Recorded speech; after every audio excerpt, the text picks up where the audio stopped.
A sundown town is an area that posts a law no blacks after sundown. And they did that for a reason. What is the reason? Yeah, I thought you were familiar with the hood. And it's BS. And if you're a truck driver out there, I'm a truck driver, and we know to get in and out of Henderson. You know what I'm saying? So the actual place itself is known for race. In the history of America, there were towns in the United States called sundown towns. Now, those of you who are not from America that could be watching this video, a sundown town is basically a town full of racist white supremacists, male and female. And if you're a black person in that town at nightfall, then they will attack and take your life. You understand what I'm saying? So even in 2023, you still have sundown towns in America, but yet America will go to a lot of your countries and try to tell you about democracy and human rights, but yet they have sundown towns in America. Case in point, you have a brother that's going to detail some things that he experienced going in certain sundown towns. He said you're going to get we don't have all those here. We don't park all those here. So in the video, you can see the lady talking about basically telling him, you're in a sundown town. You need to get the hell out of here right now. This has happened to me on multiple occasions. The verbiage is never going to be specific. You just got to listen to what white supremacists are saying. One time I'm in the 70-76 interchange, small town in Pennsylvania. Hella trucks go through it every day, all day. I pull over to the side of this dirt road, ask this non-threatening white man who's walking, hey, which way do I go? And he looked so like a regular cool white person. But the way he talked to me, the verbiage that he used, let me know I was not welcome. He was just like, do you know where you at? You know, it's not too many of y'all that look like you that's over here. And just different little stuff. And he got more, not violent, but the more aggressive in his verbiage with every freaking word. He was trying to let me know, because he was like, oh, this ninja can't take hints. And I couldn't. He was telling me, get your black out of here. So y'all need to learn how to pay attention when white people are talking for verbal cues that don't make no sense. America can't tell no country about human rights, because I always tell any person in any country, if they try to come wagging their finger at you about human rights on any level, their Achilles heel is black America. You tell them, well, you talking about human rights, you got sundown towns in America in 2023 where black people, they caught in that town, they're going to unalive them in 2023. What are you talking about? Look at what your police do to black people. That is their Achilles heel. You can also tell them, look at what they dealt with slavery, and you still haven't even made that right. You didn't even pay reparations to black Americans. How you gonna come over here telling us about any kind of human rights and democracy? You have no human rights and democracy in your country. So go do human rights and show us how it's done first. Then you come over here and tell us, and then we will listen to you.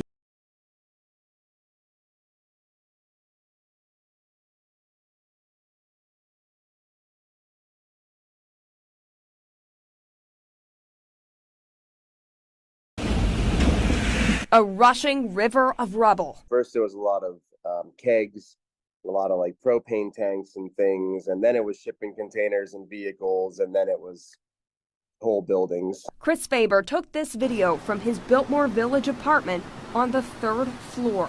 It just kept coming. So yeah, I mean, I was really more concerned about something hitting us again like that. The water moving so fast. It's gonna hit the pool though right here. It shredded walls like paper. Holy, that would have hit the apartment below us. Ours would have just fallen, or mine would have just fallen into the river. Exit doors underwater. All Faber could do, watch the flooding under his feet. At that point, there wasn't anywhere else for us to go. So, you know, ride it out as best you can. Biltmore Village flooded to more than 24 feet in some areas. When it subsided to chest deep, Faber waded out to safety, though true safety still feels weeks away. It's a weird Top of the evening, man. Top of the evening. You see, I'm comfortable. It's Sunday. I normally don't even do videos on Sunday. You heard? I'm in my man cave. I'm at home. I'm regular. So you're going to see me regular. I'm chilling. You heard? Look around. I'm not hurting. I'm good. You heard?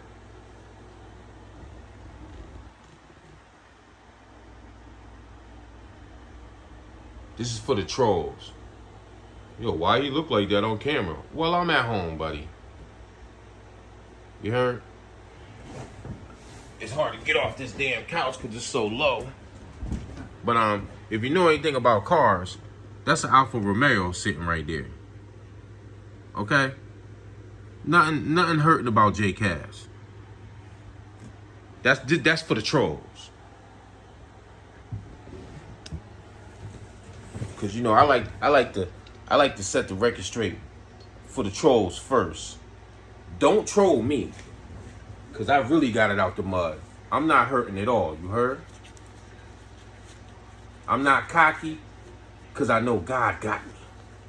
So that's for the trolls. Don't run your match everything I got before you talk about a guy like me that came from the projects, Yonkers, New York, ventured out to Connecticut, ventured to Orlando, back up north, back there, been in Georgia 10 years. Anyways,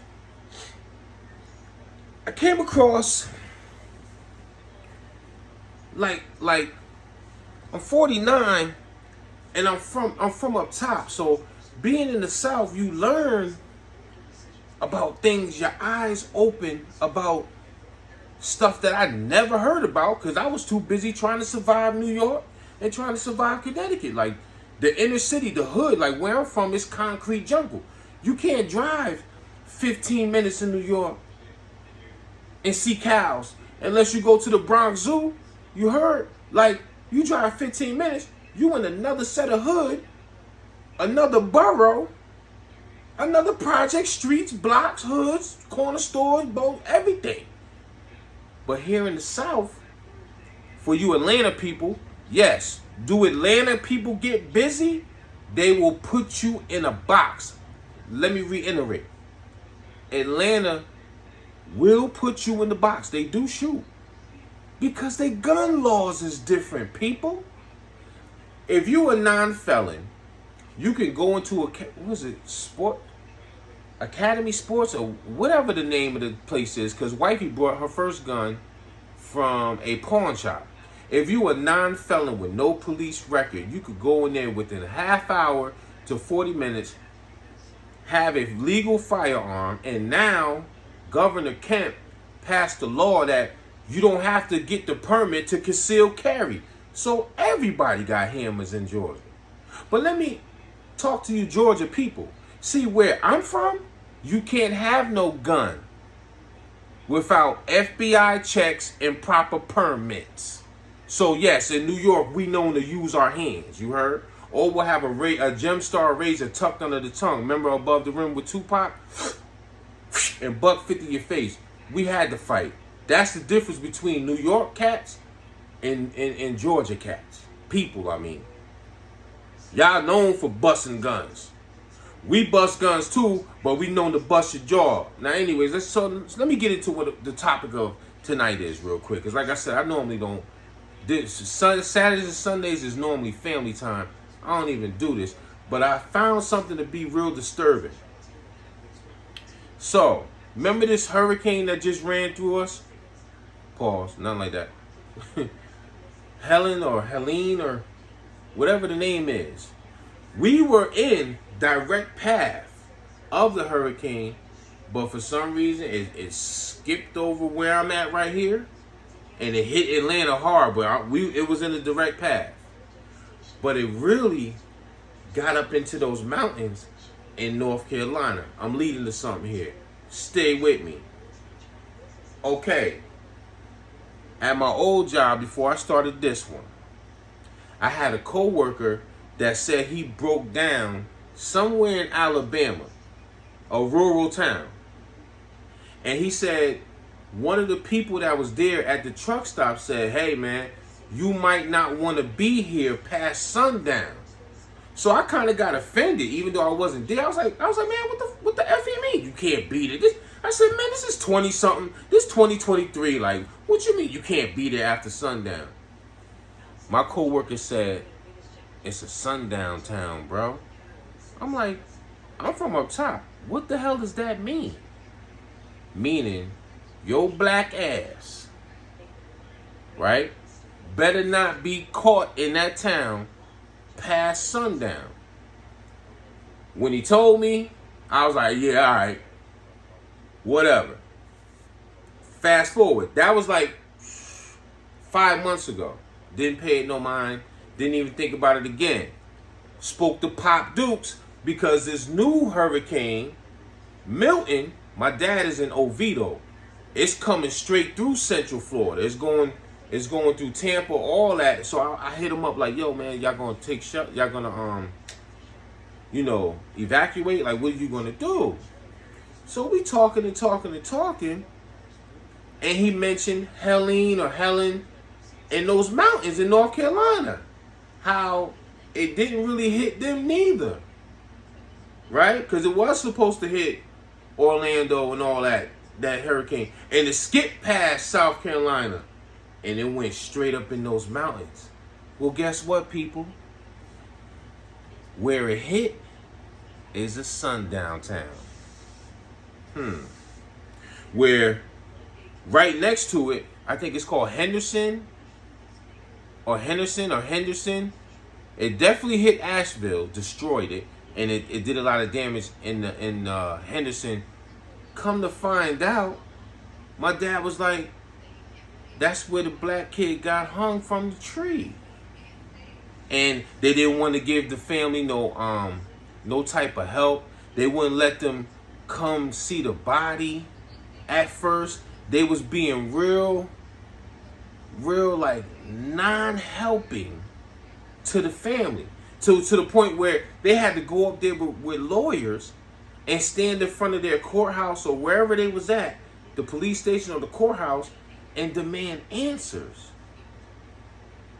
My dad was like, you never heard of sundown towns? I said, Dad, you from the South. I'm not. No, I did not. So now it piqued my interest. And what you need to do, whenever something piques your interest, YouTube is your best friend. See, that's what them devils don't understand. They control your algorithm, right? Like how they do me. They shadow ban me. I don't care. You see how I'm living. Trucking is maintaining my lifestyle, not YouTube. Now, on my old YouTube channel, I have 4,050 subscribers, which is not a lot, but it's a lot for me being a regular person. You understand what I'm saying? So now I'm starting from scratch. That's for the trolls too. Oh, he only got like 100 or some subscribers. Bro, I had a 10-year channel showing how I was living the whole time. From the streets to the 18-wheeler seat. So I have nothing to prove to you trolls at 49 years old. Because at the end of the day, I can still do this. Alfa Romeo 2023 sitting outside. House on an acre of land.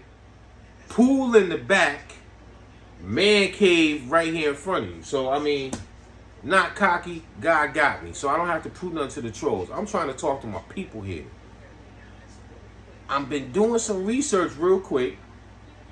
So I went, boop, and I'm looking at YouTube.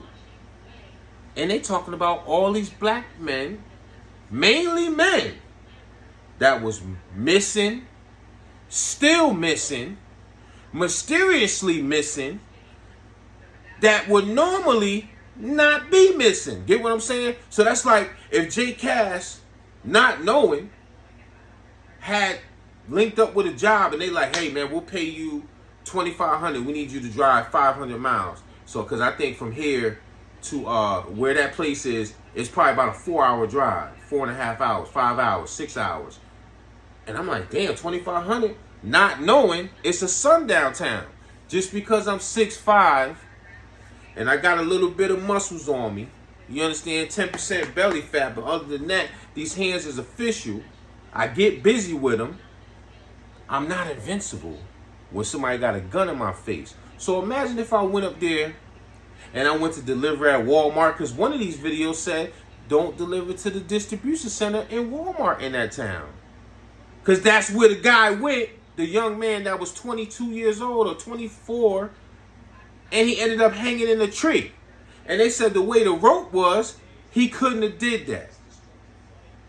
So the point I'm trying to make is these towns really exist, people. And what happened in the mountains was God's wrath. Because remember what happened in Katrina? And all the black people was on videos like, oh, help me, and nobody was helping our people. And that's when Kanye said George Bush don't care about black people. It seems like now God has sent his wrath right up in those mountains where all those black folks for 400 years and everywhere was missing because of being a sundown town. And he wiped out the main two towns that was considered a sundown town. At first, I'm looking at the videos like, man, feeling bad for these pilgrims. Like literally feeling bad. But then once my dad said that, and I pieced it up with my co-worker 5 months ago, and then I clicked on this damn video here on YouTube about sundown Never towns. forget the atrocities committed after dark. So, hello and welcome to Prism of the Past, a semi-weekly series about historical events, people, and situations from the fascinating to the forgotten.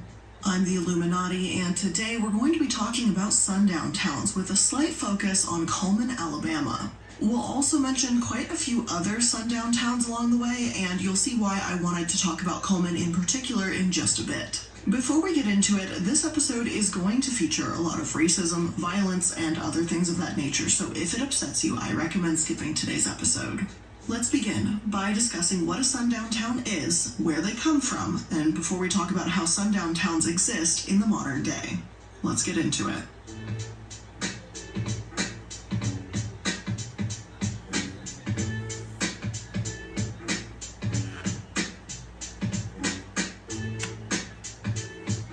After slavery and the Civil War ended, black people began to move across the United States. Many remained in the South, and once Reconstruction ended, Southern states set up a system that looked a lot like slavery. The Jim Crow laws. Under these laws, that were named after a black minstrel show character, black people couldn't vote and wouldn't be accommodated at restaurants, parks, hotels, schools, or just about anywhere really that was used by white people.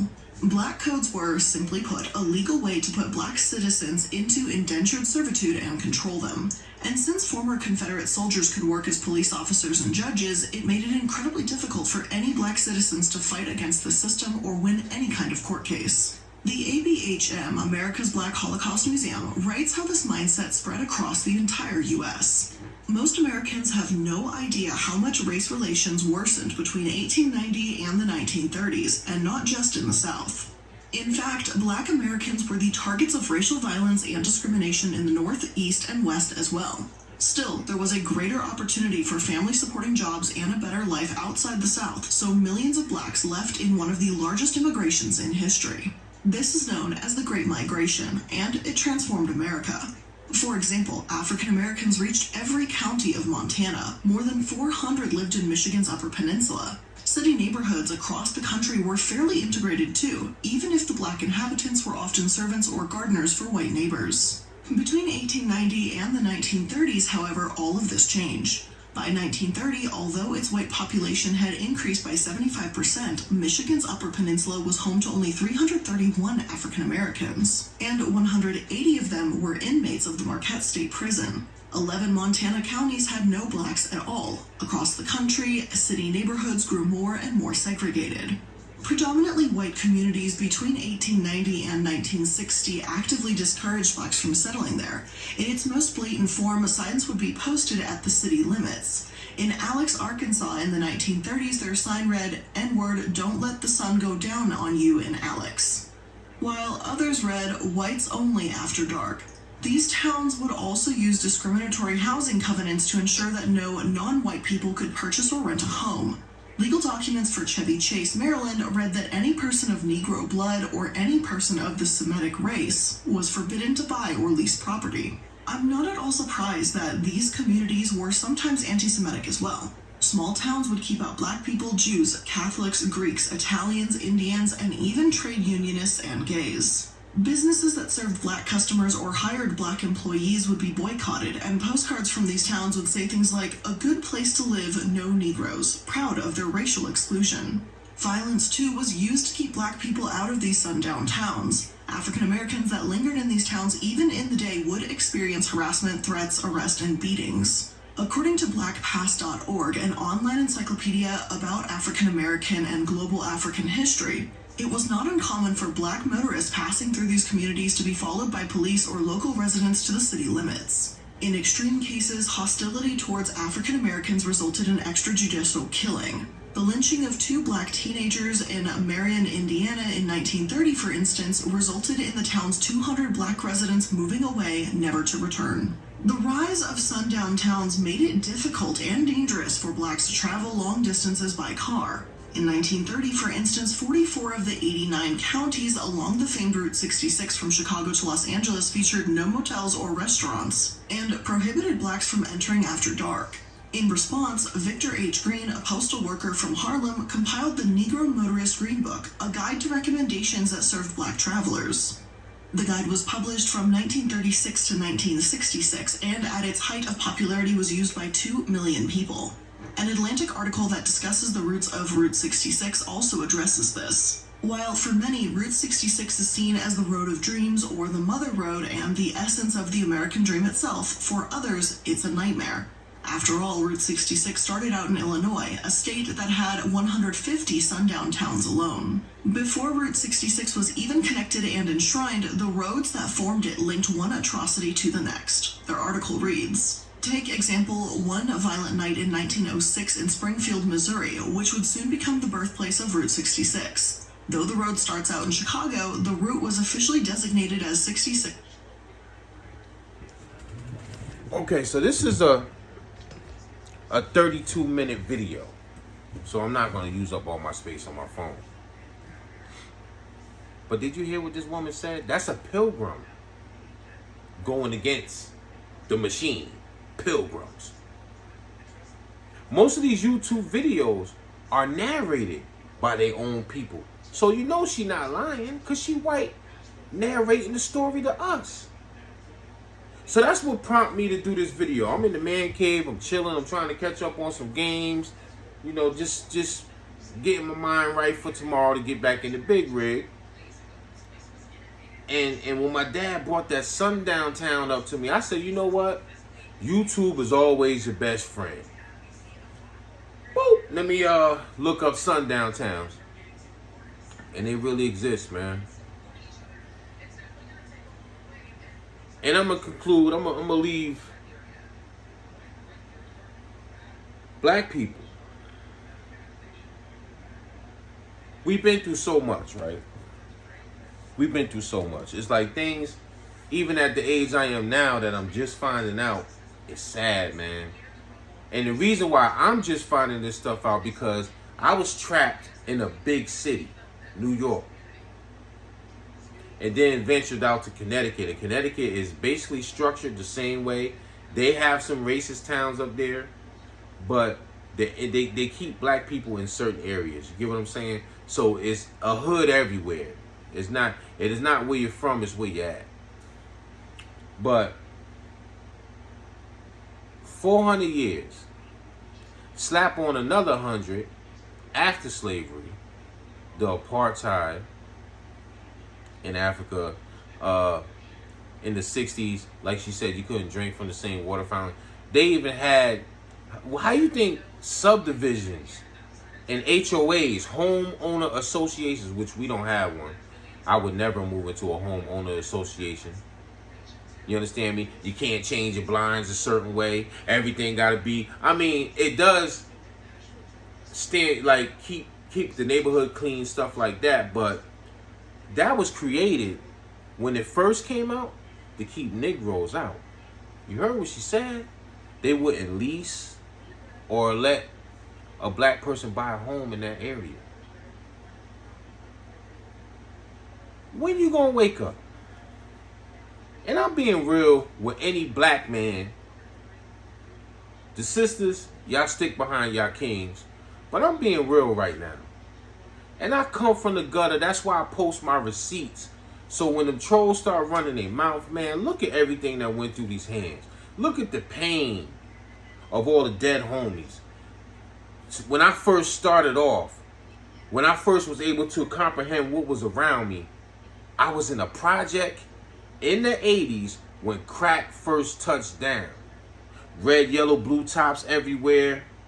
Fiends walking around looking like zombies. And they had that damn dust out back then too, where people was getting high off that and going crazy out their mind.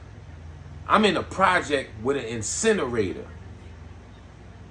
We burned our own garbage. You open the incinerator, you drop the garbage in there. It's a constant flame. Roaches, rats, pissy hallways. I come from that. So don't tell me I don't understand about black struggle. All right?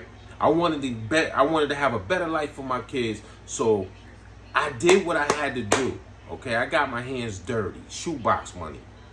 And we came down here 2014 and I never looked back. Okay? So don't tell me, well, J. Cash, you don't understand. I understand. But what I don't understand is, with all this stuff at the click of a button that these people have done to you, that you don't think it's time to come together, black man?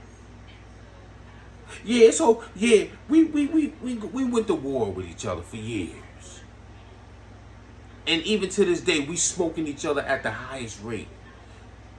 But these people are so smart. They playing chess with you, man. Even in the record business, anybody that's talking about smoking on somebody's body and blowing somebody's head off and how many bodies they caught, get the record deals. Any female that looks good, got the BBLs, half naked, twerking, talking nasty, gets the record deals. What happened to Queen Latifah, Moni Love? Bahamadia, X-Clan, Poor Righteous Teachers, Public Enemy, Jungle Brothers, Trico Quest, De La Soul, Stetsasonic.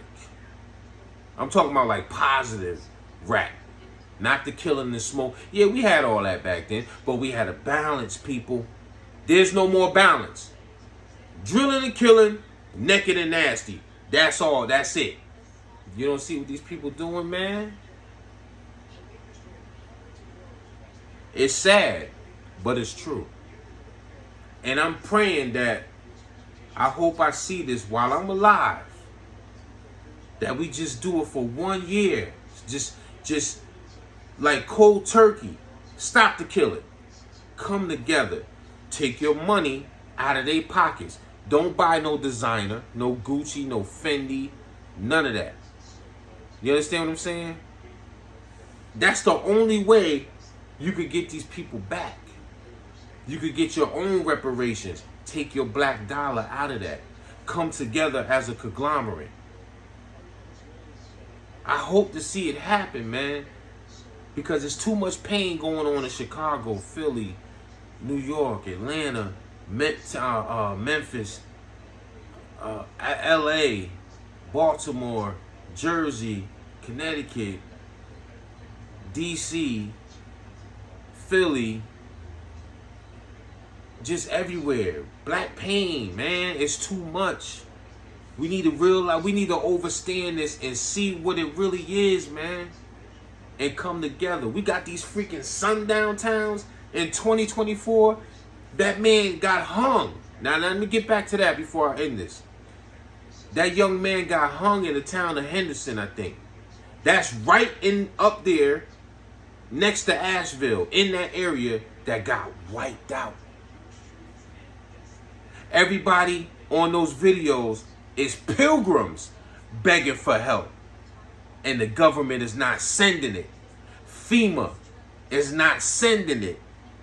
and they whining and crying. And at first, J. Cass had a heart until I found out about these sundown towns. And my dad was like, man, don't you know that's where that young black man got hung like not even 3-4 months ago? I said, are you kidding me? That was God's wrath. Remember how all our people suffered in Katrina and they wasn't sending no help? Mr. Bush? Look how God spun that around years later and wiped out the mountain people.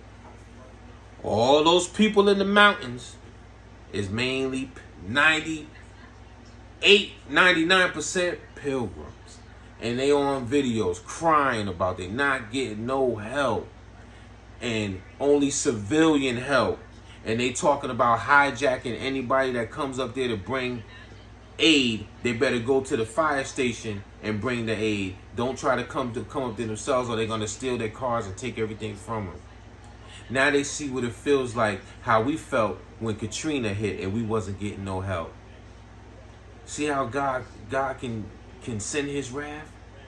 It bypassed South Carolina and destroyed them sundown towns. So y'all might see it as just weather. I'm overstanding it.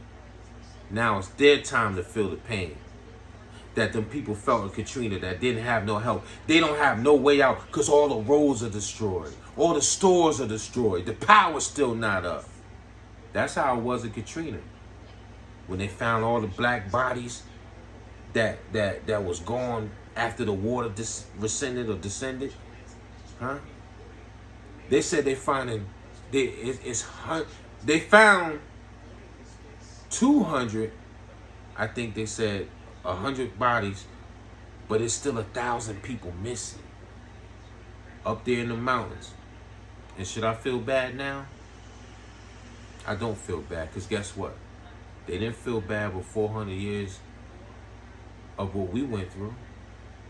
They didn't feel bad when that young man got hung. They didn't post anything. They didn't try to help that young black man's family that was wanting answers. He was a truck driver, a young truck driver that mysteriously hung himself. They didn't care to post about it. So why should I care that God showed his wrath and wiped out that whole town? Just like Lake Lanier, there's a town called Oscarville buried underneath water at Lake Lanier, and that's why it's always somebody dying every summer at Lake Lanier. People, young people, use your resources, man. YouTube, their own kind is telling on their own kind. All you have to do is click the button and you will learn what happened to your people while we migrated. I had a real conversation with my pops. I was like, Dad, where are we from?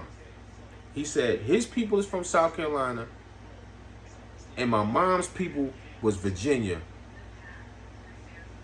And they all migrated. You got to see what it is. Why you think there's so many black people up north? Because they try to get away from this shit down here in the South, man. Know your history before you blow the head off of another black man. Know your history, man. That's what them folks want you to do. Kill your own kind. Like I said, when I was in the streets, if I gotta repeat this again, it was about this. That's it. These are 20s. This ain't no ones, folks. It was about this when I was in the streets. That's all 20. There's not a single, there's not a 10 in this deck. It was about that. Making a better life for my family. If I had to defend myself, then I get busy with the hammers, the hands, or whatever I had to do. I'm not a little guy. I'm 6'5". Takes a lot to take me down. But like I said, I never started trouble. And I always prayed every day, even though I was in the street sinning, because God knew it was about survival. I lost my mom at 10 years old. I couldn't go sleep on her couch when things got real. I had to get out and get it how I live. Trucking saved my life because I don't have to do that no more. And I have more like not money in abundance, but I have more since I've been doing it the right way.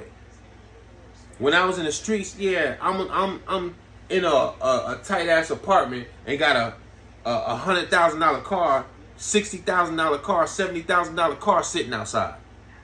Make it make sense. Renting, got a Benz, Lex, Jag, Range, all kinds of cars sitting outside, but still in a tight ass apartment. Make it make sense.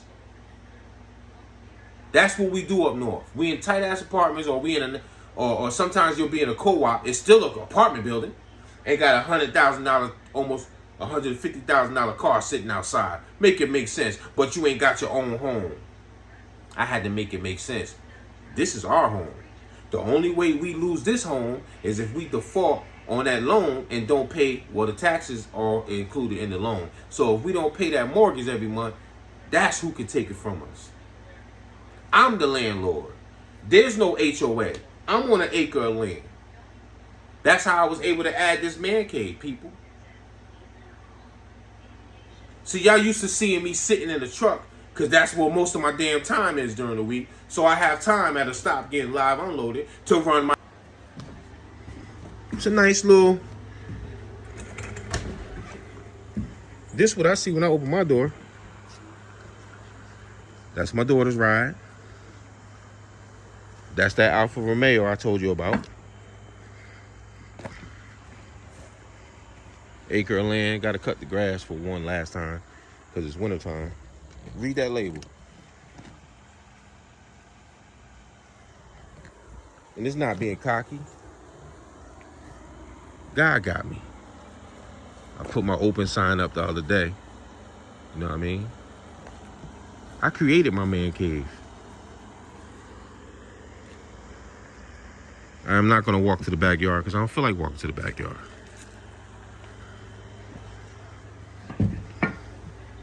This is for the trolls. J Cass is good. But I want you to be good too. Oh, damn, I done spilled the juice. Oh, okay. It didn't spill. I thought I spilled the juice on my leather couch.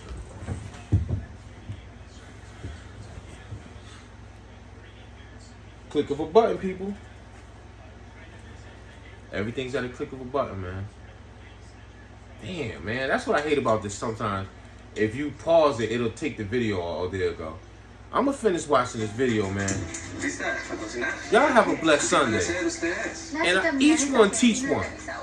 I didn't have nobody to teach me.